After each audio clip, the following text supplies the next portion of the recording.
How's it going, everyone? We've got a lot of PlayStation updates to go over in this video. This is some good Xbox on PlayStation news. We'll talk about it. Indiana Jones, we've got a date from Deal Labs, and on top of that, some interesting notes about the game. Look, do you guys want me to bug out about early access for a game that came out 4 months ago? You already know the deal. Microsoft has been doing this for a while. It's not too big of a surprise, but that is a factor. But there's an interesting note as well.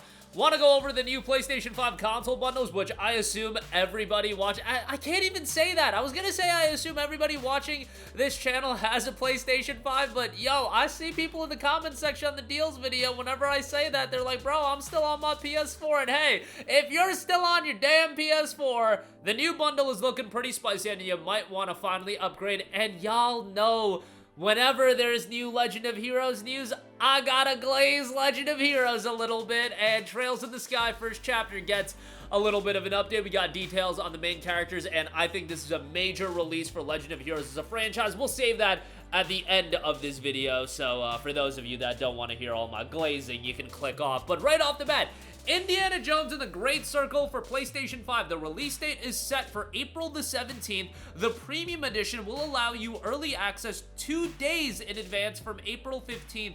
Pre-orders will begin around March the 25th, and there will be a physical copy of the game. $70 for the physical copy, $100 for the Premium Edition. Okay, so a lot to digest there. First of all, huge W for it having a physical release. I was of the mindset that, you know, Microsoft releasing their games on PlayStation, maybe they'll go the route of everything is digital only. Thankfully, we're gonna have the option to buy games physically. Forza Horizon 5, I think a lot of people found that a little bit jarring that that game was gonna be available digital only. Now, that game is 3 years old, mind you, so a little bit different than Indiana Jones, which literally came out 4 months ago. But hopefully this means with upcoming titles like a Gears collection, that'll be available physically as well. Now, the price point and the early access gimmick. The early access gimmick, y'all already know my opinion on it. I think it's whack, especially for a single player game like this, especially for a game that came out 4 months ago. Let me also push back on people saying that, nobody's forcing you to spend the money. If you spend the money on this, you're an absolute sucker. The issue is I bring it up because there are enough people spending money on this that we gotta bring this up, because they are just going to push and push and push as far as what they can get away with. It starts with 2 days early access. Look at WWE 2K25 that just came out. That game has 1 week early access, like 1 week of early access, and that edition for the Deadman edition, it's $100, and then you're talking the Ultimate edition of that game being $130. Like, they'll push and push, and they'll continue to try to get away with more schemery. That's why I bring it up. In a vacuum, 2 days early access, I don't like it, but it is what it is. It's another way for them to monetize something that really doesn't exist. What they're doing is they're delaying the regular release of the game. That's what's actually going on, but, you know, I'm a broken record with that. Y'all know how I feel. Price point, $70. And I really don't think a lot of people are going to buy this game for $70. I'm going to just be real with you guys. $70 is a premium price point, and if you're talking about a delayed release at $70, you better be a big game. And we've even seen it with the PlayStation on PC releases.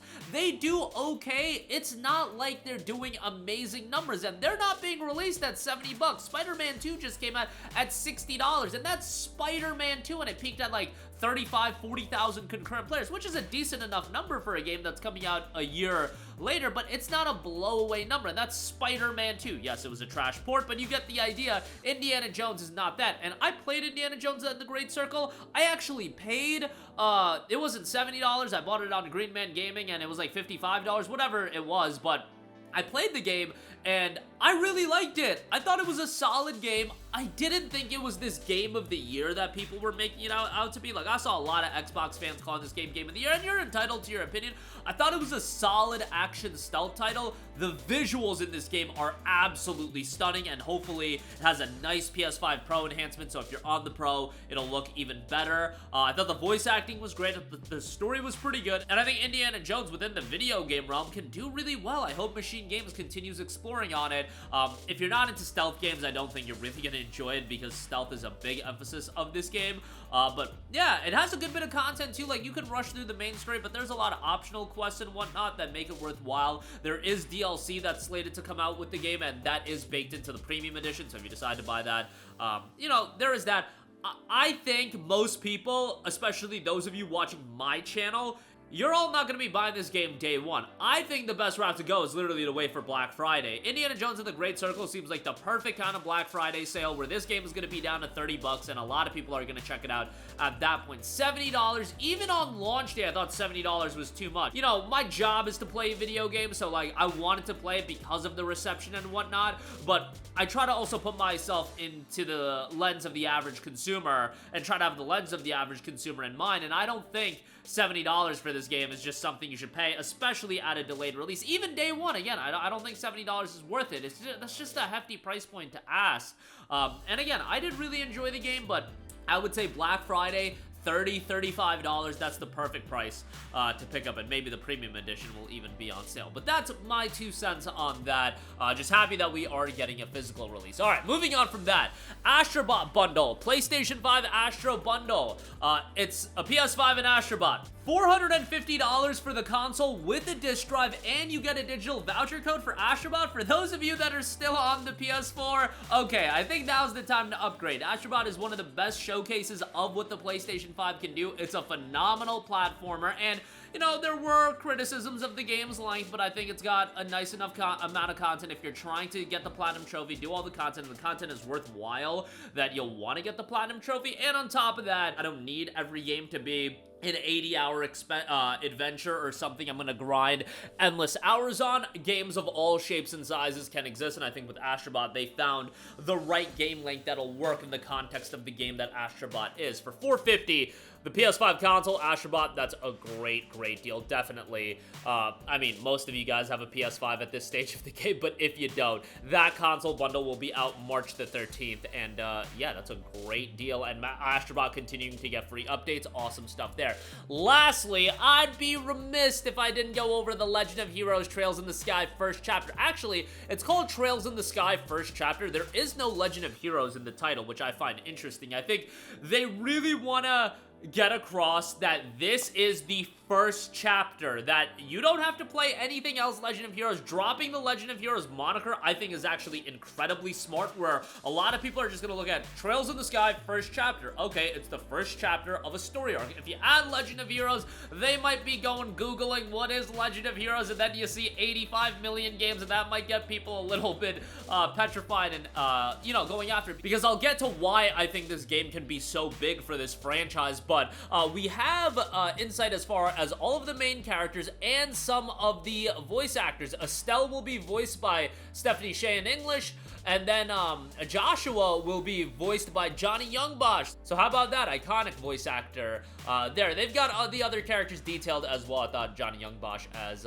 Joshua definitely stood out, but nonetheless, we got some updates on that. I'll leave a link in the description box below where you can, you know, look at all the characters and look at all the VAs that they got. I'm not a big voice actor guy. Honestly, I just play these games, and yes, obviously, I'm familiar with Yuri Lowenthal, Troy Baker, Johnny Youngbosh. Like, there's the standouts, but I'm not familiar in the weeds with all of that. What I will say is I think this is a huge release for Legend of Heroes, because I've been talking about Legend of Heroes, I want to say ad nauseum on YouTube since like 2018, 2019, around that range, and the thing that everybody will always go back to is, where do you start?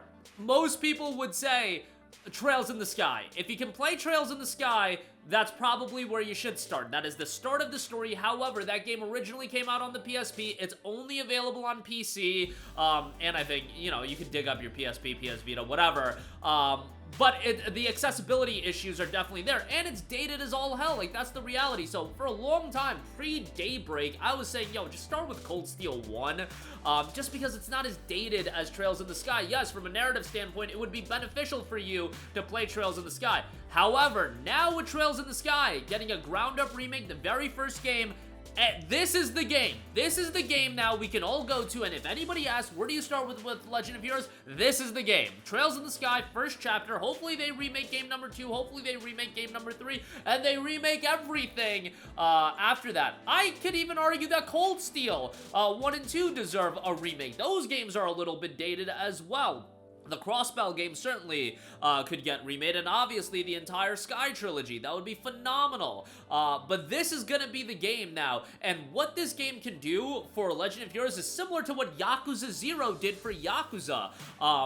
In that now we have a game that everybody is gonna recommend, being like, yo, start here, and it might actually broaden the appeal of the franchise, because I know one of the most daunting things is, how do you actually get into this franchise? Well, now you have it. This is the gateway, and I think that can expand the franchise quite a lot. I'm not saying Legend of Heroes overnight is going to become a Persona, a Final Fantasy, a Kingdom Hearts, one of the biggest JRPG franchises in all of gaming. What I am saying is that I think this is going to make a lot more fans out of the franchise, and this is a huge release for Legend of Heroes.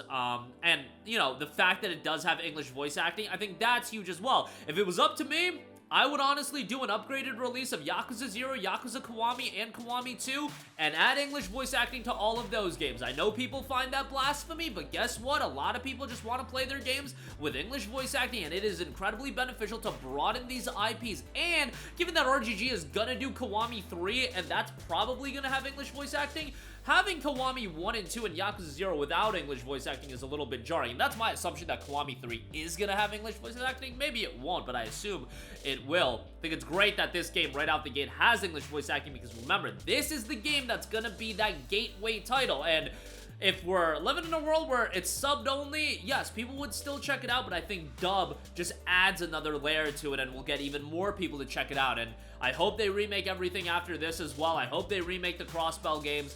But, so excited for this. And man, we got Daybreak too. We got Daybreak last year. Kaino Kiseki hopefully next year. And, this by the end of this year. Legend of Heroes fans are eating good these days. JRPG fans in general. You know, I'm not crazy about the Ease 10 Proud Nordics and all that nonsense, but Legend of Heroes is cooking with gas, as the kids say, and incredibly excited about this. Fall of 2025 on all major platforms, so good stuff ahead as far as that's concerned. But that'll do it for me. Let me know all of your thoughts in the comment section down below.